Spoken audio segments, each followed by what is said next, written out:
안녕하세요.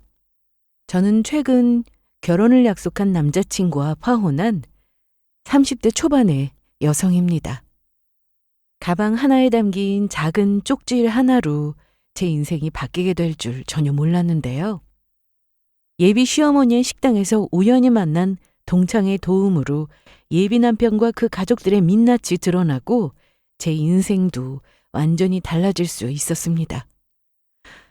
저는 남자친구와 3년을 만났고 결혼 약속도 한 상태였습니다. 상견례도 이미 마쳤고요. 예비 시어머니는 식당을 하나 운영하고 계셨는데 그래서 자주 가서 어머님께 인사도 드리고 남자친구와 밥도 먹고 오곤 했습니다. 처음에 예비 시모가 식당을 시작했을 땐 케이블이 5개 정도 되는 작은 규모였다고 들었습니다. 그러다 점점 장사가 잘 되면서 확장을 하다 보니 현재는 큰 홀은 물론 룸이 8개나 되는 2층짜리 한정식당을 운영하게 되었죠. 남자친구가 어릴 때 부모님이 이혼을 하셨기에 예비시모 혼자 일도 하고 자식도 키우고 하신 게 제가 봤을 땐 너무 대단해 보였습니다. 존경하는 마음도 들었고요. 저에게 예비 시어머님은 처음엔 굉장히 어려웠습니다. 첫인상이 매우 깐깐해 보였거든요. 우리 선우하고는 3년을 만났다고 들었는데 맞나? 네, 맞아요. 그런데 왜 그동안 한 번을 인사도 안 시켜주고 말이야? 그래서 오늘 인사하러 왔잖아요. 그래도 너무했다. 엄마는 아들이 어떤 사람 만나는지 궁금했는데. 우리 선우가 이래. 설마 지영이 너한테도 이러는 건 아니지? 네, 저한테는 안 그래요. 되게 다정해요. 다행이네. 그런데 이렇게 보니까 되게 잘 어울리네. 남자친구가 외아들이라 예비시모가 너무 끼고 돌거나 아들만 위하는 건 아닌가 생각도 했었는데 그런 건 전혀 없었습니다. 오히려 제 앞에서 본인 아들 흉도 보고 맛있는 게 있으면 저한테 먼저 주시면서 아주 잘해주셨어요. 그래서 금방 친해질 수 있었습니다. 예비시댁에 자주 발걸음을 하며 예비시모와도 금방 친해질 수 있었는데요. 어머님이 저를 예뻐해 주시는 만큼 저희 부모님도 남자친구를 좋아해 주셨고 상견례도 하면서 본격적으로 결혼 준비를 시작했습니다. 얼마 뒤 저희는 결혼 날짜도 잡았는데 제가 해외 출장을 가야 하는 시기와 맞물리는 바람에 아예 내년으로 결혼식을 미루게 되었습니다. 그런데 이게 신의 한 수였습니다. 식만 안 올렸지 신혼집 계약도 해놨고 그래서 어머님은 누구를 만나도 저를 항상 우리 며느리라면서 소개를 하셨는데요. 제가 어머님과 잘 지내는 걸 남자친구도 매우 좋아하더라고요. 자기야, 우리 엄마 식당밥 질리지 않아? 질리다니. 매일 먹어도 안 질릴걸? 남친이나 저나 평일에 일하느라 바쁘다 보니 주말에나 만나곤 했는데 둘이 만나 데이트하다가도 식사 때가 되면 자연스레 예비시모 식당을 찾았습니다. 혹시나 남친은 제가 일부러 자기 엄마를 신경 쓰느라 그런 줄 알고 다른 식당에 가도 된다고 했지만 저는 좋았어요. 어차피 손님 많아서 식사 중에 예비시모와 내내 같이 있는 것도 아니었고 룸이 있어서 편하게 식사도 할 수 있어서 자주 갔습니다. 이날도 저는 토요일 아침 일찍 남자친구를 만나 영화 한 편 보고 예비시모 식당으로 향했는데요. 이날은 손님들이 정말 많아서 룸 예약은 어려웠고 홀에서 식사를 하게 됐습니다. 난 이 나물 반찬이 그렇게 맛있더라? 나중에 어머님한테 배워야겠어. 자기가 알려달라고 하면 엄마도 좋다고 알려주실걸? 그러지 말고 이 식당 지영이 네가 물려받아서 하면 어때? 어차피 자식은 나 하나뿐이니까 언젠가 우리가 식당 하게 될 수도 있는데. 에이, 난 그런 재주가 없어. 지금 하는 일이 체질에 딱이야. 괜히 쓸데없이 우리가 식당 한다 이런 말 어머님께는 하지 마라. 알았어. 그런데 식사 중에 어디서 많이 본 듯한 얼굴이 눈에 띄었습니다. 주영아, 왜 그래? 아는 사람이라도 봤어? 어, 이상하네. 왜 그러는데? 아니, 동창 같아서. 정말? 누구? 지나갔어. 키 좀 크고 머리는 뒤로 묶고. 누구지? 이따가 또 마주치겠지. 일단 먹어. 하지만 이날 손님이 정말 많았고 직원분들도 다 바쁘게 움직여서 이리저리 찾아봐도 다시 볼 수는 없었습니다. 그런데 며칠 뒤 예비시모가 퇴근길에 잠깐 들를 수 있겠냐고 연락이 왔습니다. 주영아, 내가 줄 게 있는데 주말에 줘도 되지만 그때는 또 내가 바쁘잖아. 퇴근하고 잠깐 올 수 있을까? 그럼요. 어차피 집에 가는 길이니까 갈게요. 그래, 조심히 와. 그렇게 퇴근 후 예비시모 식당으로 갔는데 어머님이 줄 게 있다고 하신 건 옷이었습니다. 어머님이 직접 사신 거예요? 그럼 내가 사지 누가 사? 저번에 전복 보내주신 거 너무 잘 먹었다고 말씀드렸어? 네, 그날 바로 말씀드렸죠. 잘 됐다. 매번 받기만 하는 것 같아서 사돈 옷 한 벌 사는 김에 네 옷도 샀어. 비싼 것 같은데 이 정도는 해야지. 사이즈는 뭐 안 입어봐도 되겠다. 네, 제 사이즈 맞아요. 우리 선우랑 데이트할 때 입어. 감사합니다. 잘 입을게요, 어머님. 그런데 이날 식당 마감 때문에 예비시모는 급히 나갔고 저도 집에 가려고 일어나려고 하는데 저번에 남자친구와 식사 중에 봤던 그 동창이 보였습니다. 저기 혹시 저 모르세요? 네? 미연이 맞지? 아닌데요. 사람 잘못 보셨어요. 아, 죄송합니다. 제 친구하고 너무 닮으셔가지고. 아니 왜 그래? 우리 직원이 뭐 실수라도 했어? 무슨 얘기한 거야? 아니요, 아는 사람인 줄 알고 물어봤는데 아니라네요. 제가 잘못 봤나 봐요. 그럴 수도 있지 뭐. 그리고 우리 지영이 친구면은 식당에서 일하고 있을 리가 없잖아. 너무 닮아서 바로 이름부터 불렀는데 아니라고 하니 좀 민망했습니다. 그래서 예비시모에게 인사 후 서둘러 나가려고 했는데 바로 그때. 손님. 네? 여기 가방 놓고 가셨어요. 네. 감사합니다. 이 중요한 걸 놓고 가면 어떡해? 그러게요. 정신이 없어서. 얼른 가봐. 운전 조심하고. 네, 가볼게요. 그렇게 집에 왔는데 저는 며칠 동안 모르고 있었습니다. 가방 안에 쪽지가 들어있는 줄 말이죠. 예비시모 식당에 다녀간 뒤 한동안 일이 바빠 가방 안을 열어볼 생각도 못하고 있었는데 퇴근 후 커피 한 잔 사서 가려고 카페에 들렀다가 자주 쓰던 카드가 안 보여 가방 안을 뒤지다가 쪽지를 발견했습니다. 계산을 하고 기다리는 중에 그 쪽지를 열어봤는데 글쎄 예비시모 식당에서 본 그 직원은 동창이 맞았습니다. 그리고 그 쪽지 내용을 보고 너무 놀란 저는 급하게 그 동창에게 전화를 걸었습니다. 하지만 받지 않았어요. 시간을 보니 아직 식당에서 일하고 있을 시간이라 못 받는구나 싶었는데 그래서 문자를 하나 남겨놨습니다. 일 마치고 나면 전화를 달라고 말이죠. 그리고 저는 커피를 받아 들고 집으로 왔는데 연락이 오질 않으니 내내 초조했어요. 옆에서 제 모습을 보시던 엄마도 아니 얘가 왜 이래?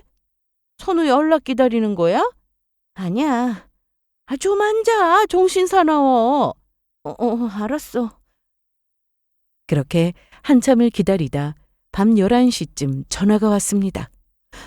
여보세요? 지영아. 이제 일 끝난 거야? 오늘은 좀 많이 바빴거든. 쪽지 내용 보고 많이 놀랐지. 그런데 넌 언제부터 거기서 일하게 된 거야? 말하자면 좀 길어. 안 그래도 나도 이번 일은 전화로 할 얘기는 아닌 것 같아서 만나서 얼굴 보고 얘기 들어야겠다 싶더라. 할 말이 너무 많아. 나 이번 주 금요일에 쉬는 날인데 너 시간 돼? 당연하지. 그날 회사 빠지면 돼.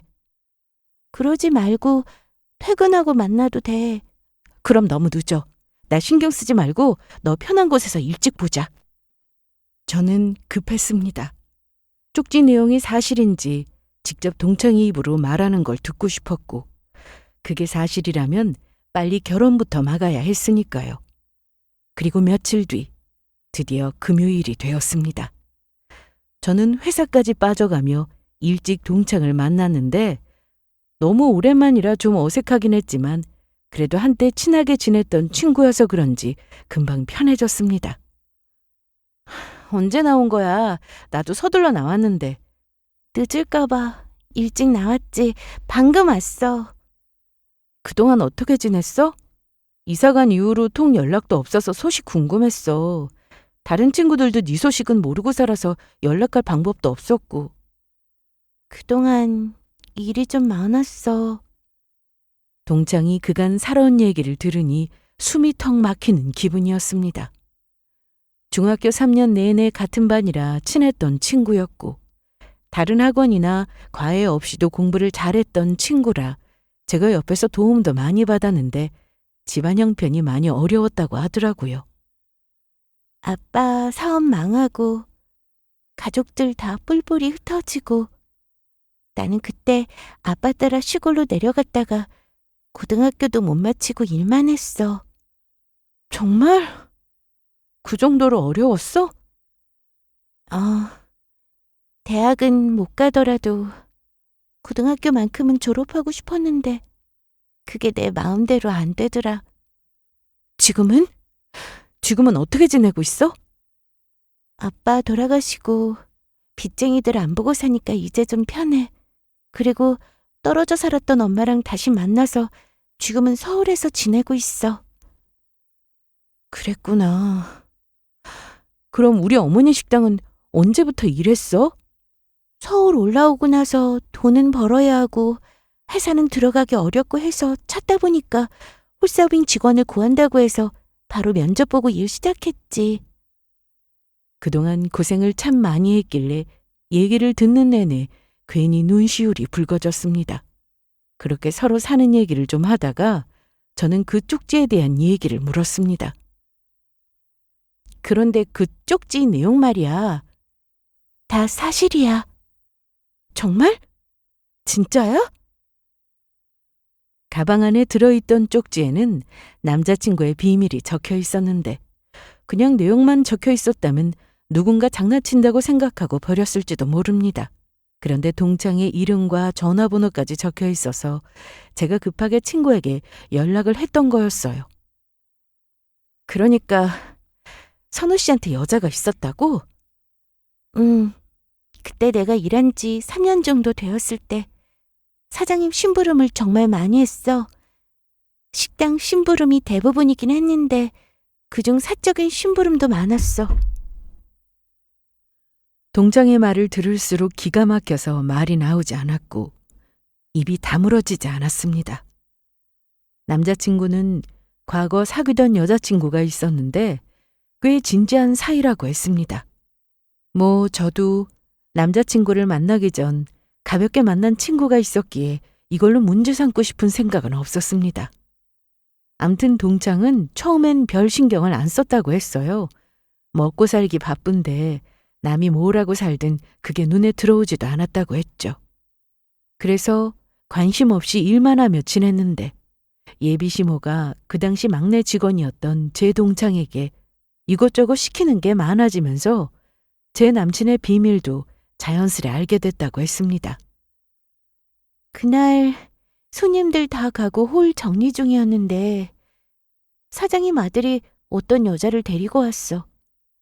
선우 씨가?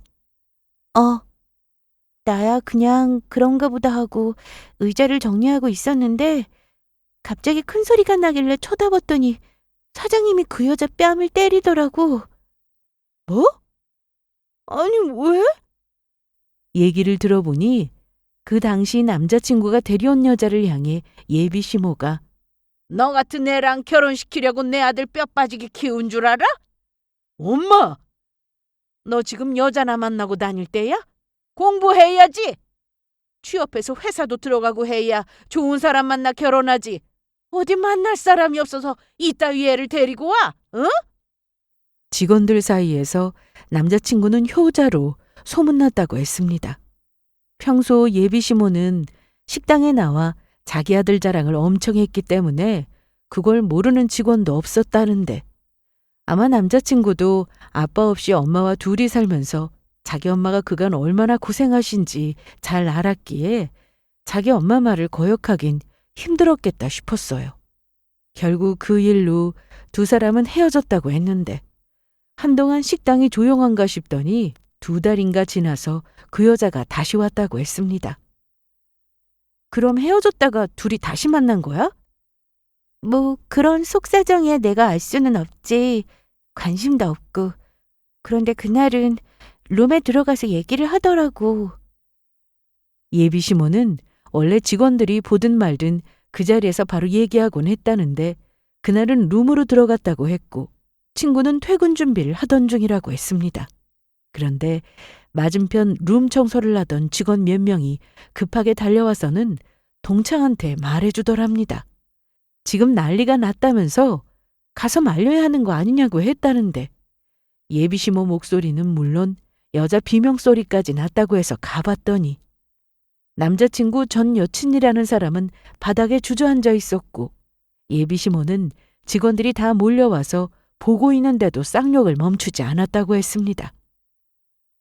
조건이 좀 기운다고 그렇게 반대를 했던 거야? 그것도 있는데 헤어진 줄 알았더니 글쎄 임신을 했더래.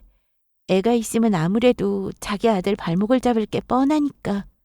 그날 사장님 기절까지 하고 구급차오고 난리도 아니었어. 그럼 그 여자랑 애는? 지금 어떻게 됐는데? 남자친구는 애까지 생겼으니 자기 엄마가 끝까지 반대는 안 할 거라 생각했겠지만 예비 시모는 완강했다고 했습니다. 끝까지 반대했고 결국 남자친구 전 여친은 혼자 출산을 했다고 했습니다. 처음부터 결혼을 반대한 건 여자 쪽 부모가 안 계신다는 이유였고 거기다 전문대 나오고 집안 형편도 차이가 좀 났나 보더라고요. 암튼 그 뒷얘기가 더 충격적이었는데 전 여친이라는 사람은 출산 후 딸을 낳았는데 남자친구는 그래도 책임을 져야 한다고 생각했는지 애랑 셋이 와서는 허락해달라고 했다고 하더라고요. 그런데도 예비 시모는 자기 아들 신세 망쳤다고 전 여친한테 욕은 물론 온갖 모욕을 줬다는데 그로부터 얼마 뒤 전 여친이 세상을 떠났다고 했습니다. 세상 떠났단 얘기는 나도 처음에 다른 직원한테 전해 듣고 알게 된 거라 안 믿었어. 그런데 어느 날 사장님 아들이 어린 여자애를 식당으로 데리고 들어오더라고. 그리고 룸에 가서 밥 먹고 했는데 애가 혼자 온 게 아니라 어떤 할머니도 같이 오셨어. 그런데 식사를 다 마치고 애가 갈 시간이 됐는지 사장님이 나더러 데려다 주라고 할 때가 몇 번 있었거든. 할머님하고 같이 차에 타서 가는 길에 할머니가 그러시더라. 자기 딸 죽었다고. 저는 이 얘기를 듣고 믿을 수가 없었습니다. 쉰만 안 올렸지 결혼해서 애 낳은 거나 다름없는데 아무것도 모르고 남자친구와 결혼할 뻔했으니까요. 저번에 식당에서 네가 나한테 아는 척 했을 때 내가 너무 차갑게 굴어서 미안해. 아니야. 얘기 들어보니까 그럴만했네. 난 진작에 너 알아봤어. 너는 나 못 봤겠지만. 그런데 왜? 내가 사장님에 대해서 아는 게 이렇게나 많은데 괜히 너랑 친구라고 하면 사장님이 무슨 수라도 쓸까 싶은 생각부터 들더라. 여태 내가 겪어본 사장님은 그러고도 남을 사람이니까. 암튼 네가 식당에 와서 사장님이 너를 예비 며느리라고 할 때 처음엔 설마 했었어. 그런데 그 이후로 식당이 자주 오다 보니까 내가 서빙하다 널 봤는데 지영이 네가 맞더라고.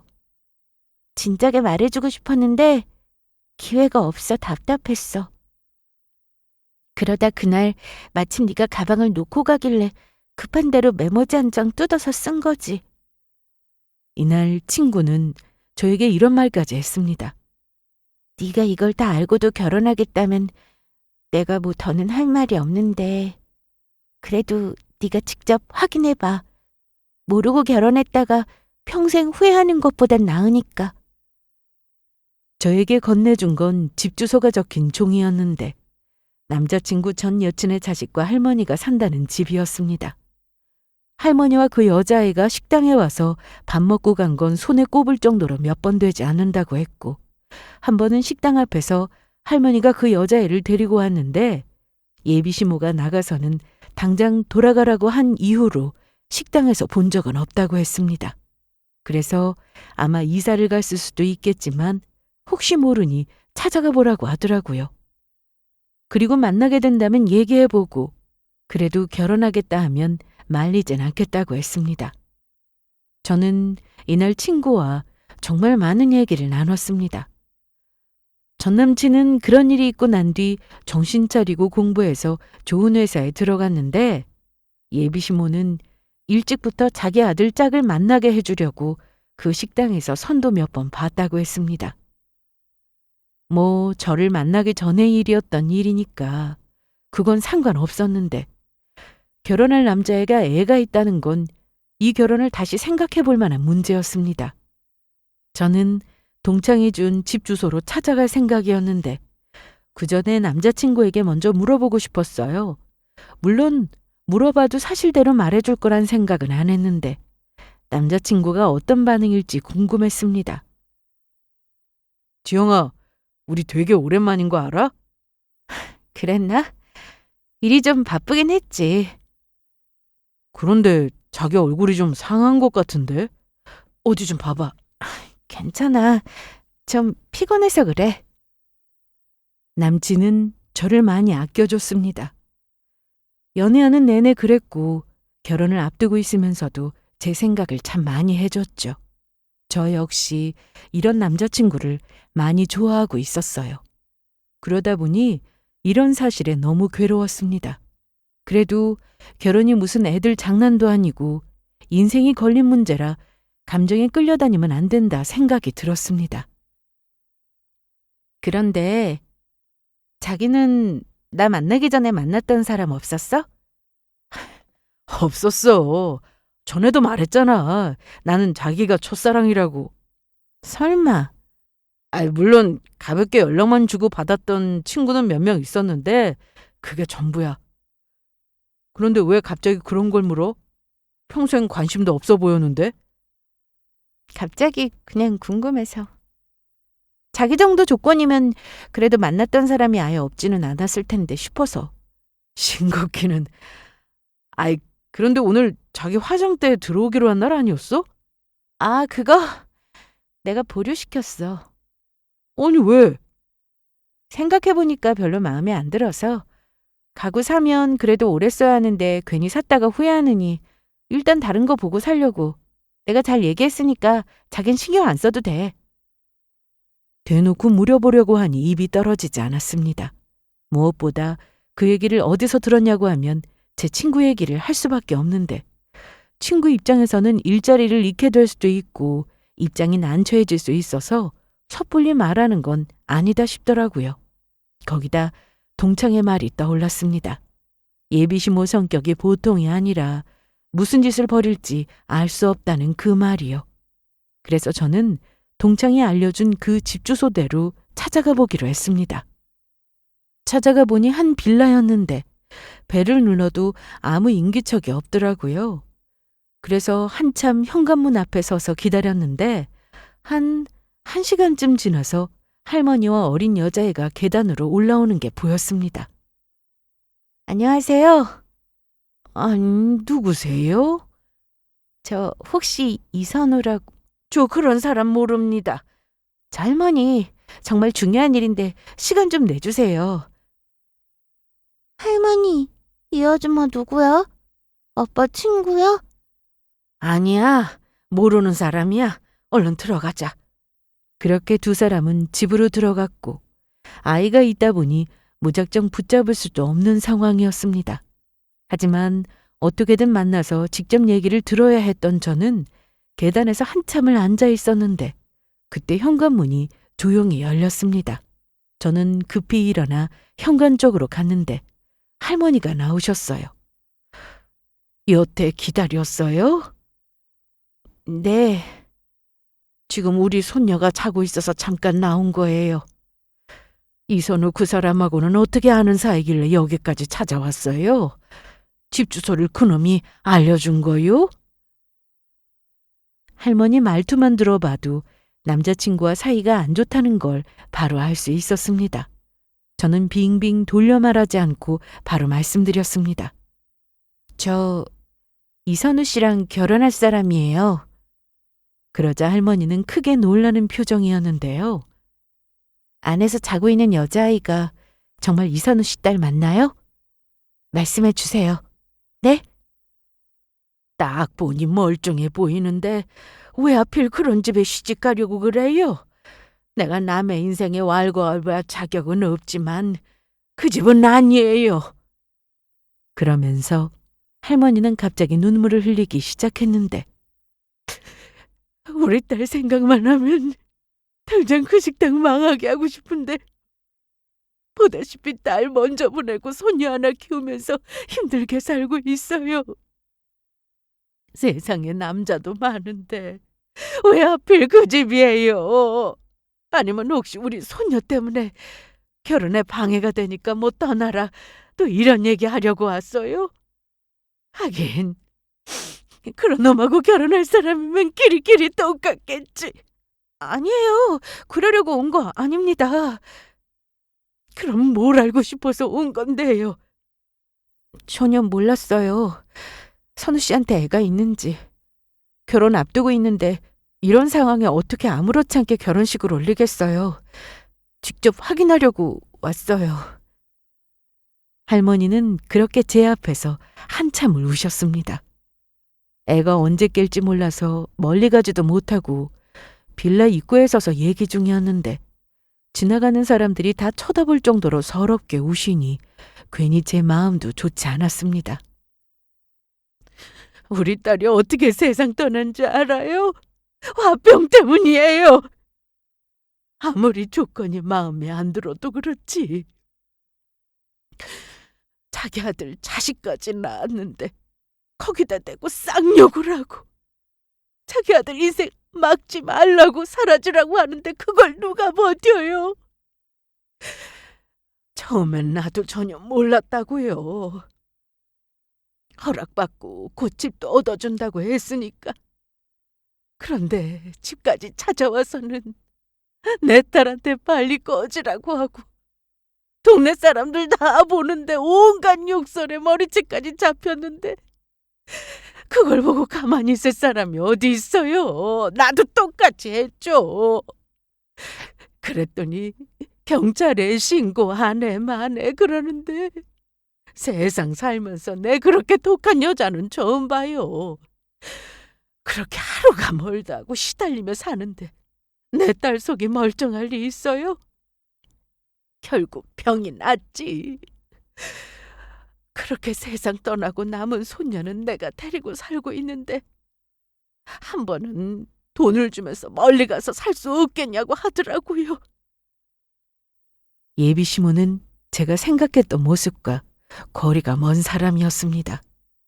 사람이 이렇게나 모질 수 있는 건가 싶더라고요. 애가 아주 어릴 땐 그래도 몇 번 데려와서 밥도 먹이고 옷도 사주고 했다는데 좀 크고 말도 하기 시작하면서 남자친구를 아빠라고 부르자 아차 싶었던 거죠. 그 시기가 제가 남자친구를 만나기 시작하면서부터였는데 그러다 보니 예비 시모나 남친이나 급하게 정리를 하려고 했다고 했습니다. 그렇다고 그 식당에 자주 간 것도 아니었어요. 나는 가기 싫었는데 그래도 어떡해요. 나 죽으면 애는 아빠가 책임져야 하니까. 손녀만 생각하고는 애 보고 싶다고 하면 데리고 가고 그랬지. 그렇게 먼저 오라가라 해놓고는 어느 날 오지 말라고 하는데 너무 기가 막혀서 안 갔어요. 그런데 애는 아니잖아요. 애가 아빠라는 걸 알기 시작했는데 아빠 보고 싶다고 식당에 가자고 하길래 부르지도 않았는데 애를 데리고 갔어요.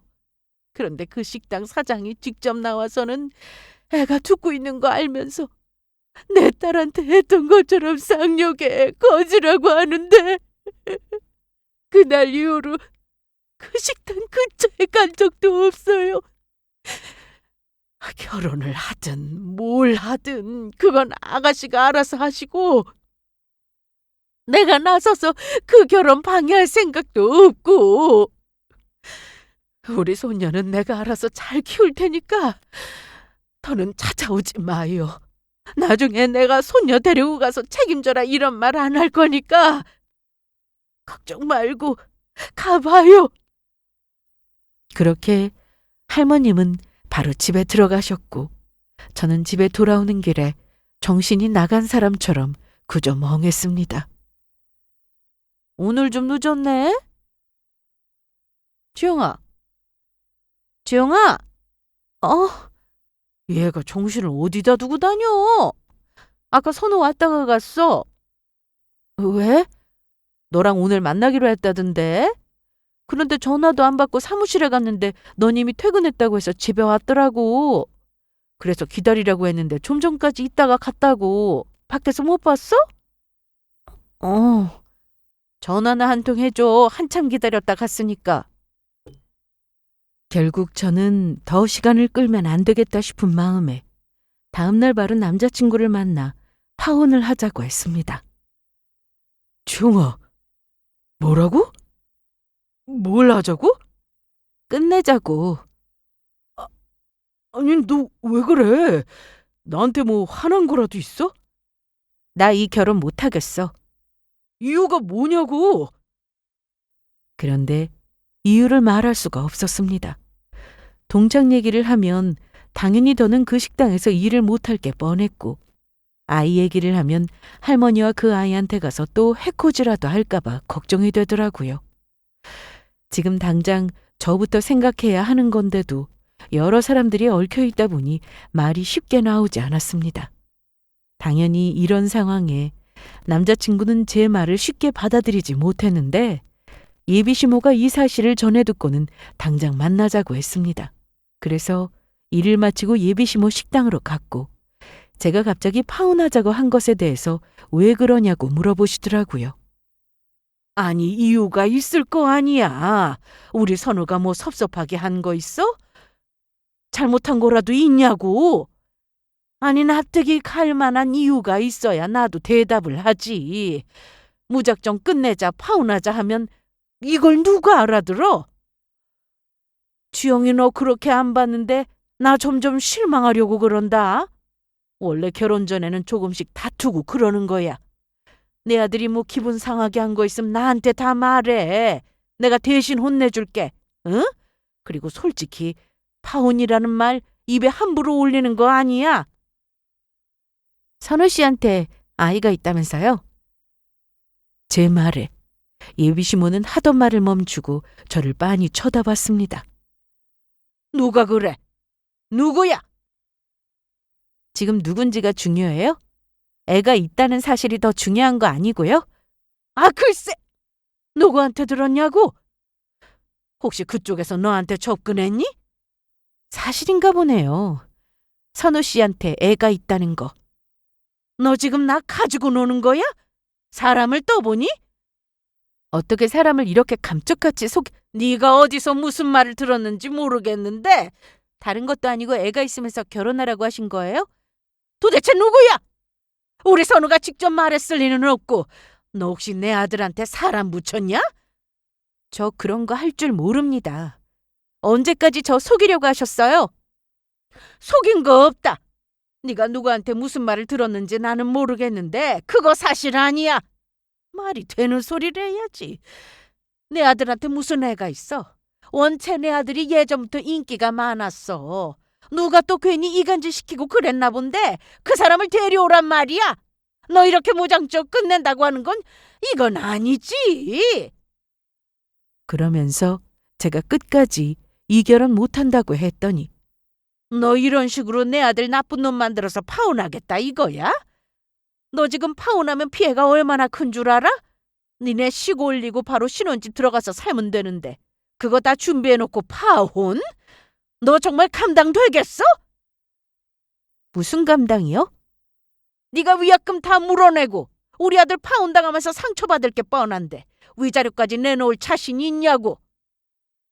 이제 결혼식까지 얼마 남지도 않았는데, 그리고 네가 말한 우리 아들 자식이라는 그 애, 진짜 내 자식 애라고 누가 그래? 증거 있냐? 어디서 헛소리 듣고 와서는 나나 우리 아들한테 직접 확인도 안 하고 이 난리를 피워? 그리고 잠시 뒤 남자친구도 식당으로 왔는데 자기 엄마와 제가 서로 싸우고 있는 모습을 보더니 급하게 말리면서 지영아, 나한테 먼저 말을 했어야지. 그럼 내가 다 설명하잖아. 해봐. 설명한다며 해보라고. 그런데 너 지금 이 순간부터 하는 말 중에서 거짓말이 조금이라도 있으면 네 말에 책임져야 할 거야. 그러자 남친은 좀 망설이는 것 같더니 이내 거짓말을 하기 시작했습니다. 나 정말 떳떳해. 내가 무슨 자식이 있어. 내가 너 만나면서 무슨 바람을 피우길 했냐 뭘 했냐. 내 핸드폰도 가져가서 보고 싶으면 다 봐. 패턴 다 풀 테니까. 너 정말 이 정도로 쓰레기였어? 너 말이 좀 심하다. 대체 누구한테 무슨 얘기를 들은 거야? 우리 얼마 전까지만 해도 아무 문제 없었는데 결혼 약속한 내 말을 믿어야지. 나도 그러고 싶다. 그런데 너라면 나한테 숨겨둔 자식이 있다는데 아무 상관없다고 하면서 결혼하겠어? 없잖아! 왜 없는 사실 가지고 너 진짜 나랑 끝낼 거야? 그러면서 예비 씨와 남자친구는 서로 귓속말을 했는데 무슨 말을 하는지는 뻔했습니다. 난 자신 없다. 우리 결혼 준비했던 거 뒷수습할 자신 없다고. 차라리 잘 됐어. 아주 이쁘다 했더니 어디 말도 안 되는 이유를 대면서 파혼을 하자는 거야? 네가 다 책임져. 위약금부터 시작해서 나한테 받은 거 다 가지고 오고 거기다 우리 아들 정신적 피해 보상까지 다 책임지라고. 이거 못하겠지? 그러니까 너한테 그 헛소리한 사람 데려오라고. 그런데 그때 제 동창이 나섰습니다. 제가 얘기했어요. 비연아. 뭐? 둘이 뭐야? 아는 사이야? 지영이 제 친구예요. 뭐야? 제 친구가 이런 집이랑 결혼한다고 하는데 어떻게 보고만 있어요? 동창을 통해 들었다는 사실은 끝까지 말하지 않을 생각이었습니다. 그간 얼마나 힘들게 살았는지 들어서 알고 있었으니까요. 그리고 이 식당에서 오래 근무했다고 했는데 저 때문에 한순간에 직장을 잃으면 안 되기 때문에 말하지 않으려고 했는데 갑자기 동창이 나서서 너무 놀랐습니다. 사장님이 저한테 집에 데려다 주라고 시키셨잖아요. 그 애가 사장님 아들한테 아빠라고 하는 거 저 똑똑히 들었고요. 네가 뭘 안다고 나서 저리 안 가? 너 여기서 한마디만 더 하면 해고야? 잘릴 줄 알아? 잘 됐네요. 저도 그만두려고 했어요. 여기 다니면서 식당 일 말고 사장님 사적인 심부름하는 것도 너무 짜증났는데 월급은 쥐꼬리만큼 주면서 주말에도 나와서 김치 담그라고 하고 쉬는 날에도 약속 없으면 나와서 도우라고 하고 더러워서 그만두려고요. 뭐야? 그리고 애 있는 거 속이고 결혼 진행하면 사기일 텐데 아닌가? 이날 이 일로 제 친구는 결국 식당 일을 그만둬야 했습니다. 그리고 저는 소송을 시작했죠. 남자친구는 계속해서 그 아이와 자기는 아무 상관없다고 하면서 우기기 시작했는데 그럼 증명해봐. 뭘 어떻게 증명해? 그건 네가 알아서 해야지. 그 애가 네 자식 아니라는 증거 해보라고. 못하잖아. 며칠 전 할머님을 만나러 갔을 때 저는 이 사실까지 정확히 듣고 왔습니다. 처음에 내 딸이 출산을 하고 나서 애를 데리고 갔는데 애까지 있으니 당연히 어쩔 수 없이 허락해 줄 거라 생각했어요. 그런데 못 믿겠다는 거예요. 뭐를요? 자기 아들 친자식인지 아닌지 믿을 수가 없다고. 그래서 친자 검사도 했어요. 당연히 검사를 해보나 마나였는데 검사하고 나니까 친자가 맞다고 나왔지. 그래서 처음에 좀 신경을 쓰다가 자기 아들이 결혼할 사람이 생기고 나서 나 몰라라 하게 된 거죠. 우리 손녀. 그래서 남자친구에게 아주 당당하게 증명해보라고 한 건데 남친은 오히려 아무 말도 못했습니다. 상견례까지 했으면 약혼한 걸로 인정된다는 거 알고 있냐? 그러니까 결혼할 사람한테 자녀가 있는지는 아주 중요한 부분이라 상대가 묻지 않아도 먼저 알려줄 고지의 의무가 있다고. 그런데 넌 나한테 그동안 한마디도 하지 않았잖아? 우리가 파혼하는데 원인은 너한테 100% 있다는 뜻이야. 그렇게 시작된 소송으로 저희 부모님도 크게 놀라셨고 그동안 남자친구를 아들처럼 아끼셔서 충격은 더욱 컸습니다. 세상에, 어떻게 이런 일이 다 있어 그래? 그래도 다행이네.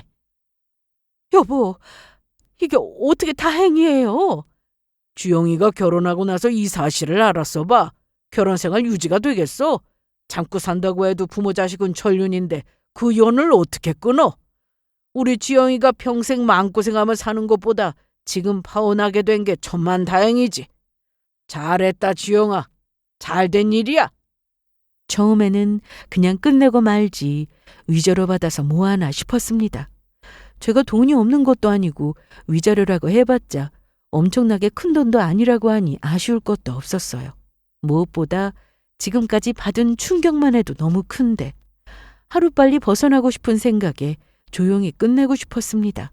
그런데 오히려 남자친구 쪽에서 소송을 한 해 만에 하면서 파혼 얘기는 제 입에서 먼저 나왔다고 그걸 가지고 트집을 잡으며 소송한다고 하니 저도 가만히 있어서는 안 되겠다 싶었습니다.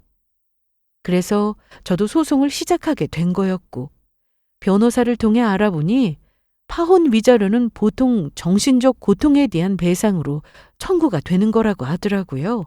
그리고 실제 청구 금액은 파혼을 하게 된 경위와 준비 상황, 그리고 상대방의 귀책 사유 등에 따라 산정된다고 했는데 남자친구의 문제로 파혼을 하게 됐으니 제가 그쪽에 위자료를 물어줄 일은 전혀 없는 상황이었습니다. 소송까지 가는 과정은 솔직히 쉽지는 않았습니다. 그동안 꾹꾹 참았지만 감정이 앞설 때도 있었고 그간 남자친구를 진심으로 좋아해서 만났기에 그 세월이 아무것도 아닌 게 된다는 현실에 하루에도 여러 번 무너지는 기분이 들었거든요. 사람의 감정이 하루아침에 사라지는 게 아니잖아요. 거기다 주변에서는 제가 곧 결혼한다는 걸 알고 있었는데 일일이 다 연락해서 결혼이 취소됐다고 하는 것도 일이었습니다. 무엇보다 이건 누가 잘못했고 아니고를 따지자고 시작한 소송이 아니라 제 상처를 스스로 보호하기 위한 절차라고 생각했습니다. 이 마음 하나로 끝까지 버틸 수 있었어요. 결과는 당연했습니다. 법원에서는 상대방의 파혼 책임을 인정했고 위자료 지급 판결도 내려졌습니다. 돈을 목적으로 시작한 소송도 아니었고 돈이 제 마음의 상처를 완전히 치유해 주는 것도 아니었지만 본인들에게 문제가 있어서 파혼하게 된 거라고 인정된 꼴이었으니 그걸로 됐다 싶더라고요. 그렇게 파혼을 하고 뒷수습도 어느 정도 끝나갈 때쯤 전 남친은 뭐가 그렇게 미련이 많이 남았는지 저를 찾아왔습니다. 하지만 그때 저는 이미 다 잊고 아주 바쁘게 지내고 있을 때였어요. 저는 회사에서 오래 근무하다가 전 남친을 만나고 제 사업을 운영하고 있었습니다. 그 당시의 규모는 아주 작았어요. 전부터 제 사업을 하고 싶어서 뒤늦게나마 시작한 일이었는데 파혼을 하고 난 뒤 저는 일에 더 집중하며 살았습니다. 그런데 어느 날 직원들과 점심을 먹으려고 사무실에서 나왔다가 전 남친과 마주쳤습니다. 지용아, 여긴 네가 어쩐 일이야? 바빠 보이네? 보다시피. 설마 나 보러 온 거야? 그럼 내가 너 보러 왔지 누굴 보러 와? 그렇게 우리 아빠한테 혼나고도 정신 못 차렸어? 파혼 소송이 한창일 때 전 남친은 집에 찾아와 난동을 부린 적이 있었습니다. 자기한테 어떻게 이럴 수 있냐면서 말이죠. 그때 저희 아빠는 제가 더 힘들까 봐 힘든 내색하지 않으시고 밝은 모습만 보여주셨는데 이날은 도저히 참을 수가 없었는지 전 남친 뺨까지 때리면서 내 딸 인생 망치려고 작정했나? 잘못했다고 빌어도 시원찮은데 뭐? 어떻게 이러냐고? 난 여태 살면서 아무리 화가 나도 사람 때린 적은 없었는데 내 딸한테 이런 짓 하는 놈이라면 내 주먹을 아낄 이유가 없지. 한 대로는 부족한 듯 싶은데 이리 와. 다시는 찾아오지 못하게 오늘 어디 한번 혼나봐. 평소 저희 아빠가 아주 점잖으셨기에 전 남친은 설마 때리기야 하겠어라는 생각으로 왔을 겁니다. 그런데 아빠가 아주 무섭게 화를 내셨고 주먹까지 휘두르니까 바로 꼬리 내리고 도막을 친 적이 있었네요. 얼굴이나 보려고 왔어. 봤음 가봐. 그런데 저 뒤에서 동창이 내려왔습니다. 미연 씨, 여기 왜 미연 씨가? 우리 직원 이름 함부로 부르지 마. 아무리 그래도 식당에 홀서빙이나 하던 애를 데려다가 직원으로 쓰는 건 좀 공과사는 구분해야 하는 거 아니야? 네가 뭘 모르나 본데 우리 미연이 아니 대리님 얼마나 똑똑한지 모르지? 중학교 때 전교 1등 놓쳐본 적 없고 내가 하나를 알려주면 열을 하는 아주 기특한 직원이라고. 네가 함부로 말할 사람 아니야. 그러니까 추접스럽게 헤어진 전 여친 회사까지 찾아와서 망신당하지 말고 좋게 말할 때 가라. 뭔 망신? 마침 사무실에 아빠가 와 계신데 지금 전화해서 내려오시라고 할까? 뭐? 아버님이? 잠깐 기다려. 너 왔다고 하면 아빠가 뛰어오실 테니까. 여보세요? 아빠. 지금 좀 내려오실래요? 야, 나 간다. 간다고. 직원들이 보는 앞에서 특히 자기 엄마 식당에서 서빙하던 제 친구 앞에서 망신당하며 가는 꼴이 아주 우스웠습니다. 원래부터 식당을 그만두려 했다던 동창이었지만 저는 친구에게 같이 일해보자고 먼저 제안을 했습니다. 저 때문도 있었고 미안한 마음도 있었는데 사실 그보다 제 친구가 워낙에 똑똑해서 같이 일하면 정말 좋을 것 같았거든요. 몇 번이나 거절하길래 일반 사원부터 들어와서 보조 업무부터 시작하는 거라고 했더니 그럼 해보겠다고 하더라고요. 그리고 역시나 제 기대만큼 아니 그보다 더 제 친구는 일을 참 잘했습니다. 그래서 회사도 잘 키우고 있고 실제로 전보다 실적도 좋아져서 회사 이름도 여기저기 알리고 있답니다. 참, 전 남친 엄마 식당 얘기를 안 할 수가 없는데요. 제 동창이 그만두고 나서 비슷한 대우를 받았던 몇몇 직원들도 그만뒀다고 했습니다. 그러면서 직원들 사이에서 전 남친 엄마 인성이 소문나고 그게 손님들한테까지 전해지면서 단골 손님도 줄고 그게 며칠로 이어지면서 문 닫을 지경에 이르렀다고 하더라고요. 아무리 음식이 맛있으면 뭐합니까? 그런 식당을 운영하는 사장의 마인드가 개판인데 저라도 그런 식당은 가고 싶은 마음이 안 들 것 같네요.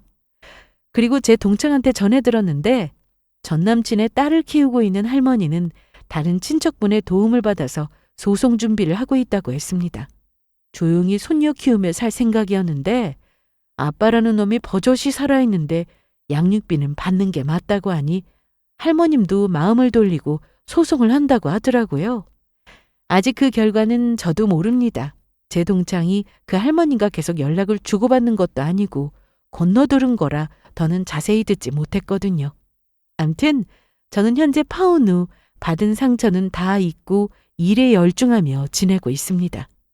친한 동창과 같이 일하는 것도 재미있고 직원들이 하나같이 능력이 좋아서인지 제 회사가 앞으로 더 성장할 거라는 기대도 크네요. 어디 드라마에서나 나올 법한 일을 겪고 나서 저도 한때 참 힘든 시간을 보냈습니다. 그런데 정말 내 일하며 열심히 살았더니 금방 잊히더라고요. 그러니 저처럼 파혼 때문에 힘들어하시는 분이 계시다면 어떤 일에 몰두해 보세요. 분명 시간이 지나면서 좋아질 겁니다. 앞으로 저는 제 회사 열심히 잘 키우며 살아갈 테니 응원 많이 해주시고 여기서 이만 제 사연은 마칠게요. 들어주셔서 감사합니다.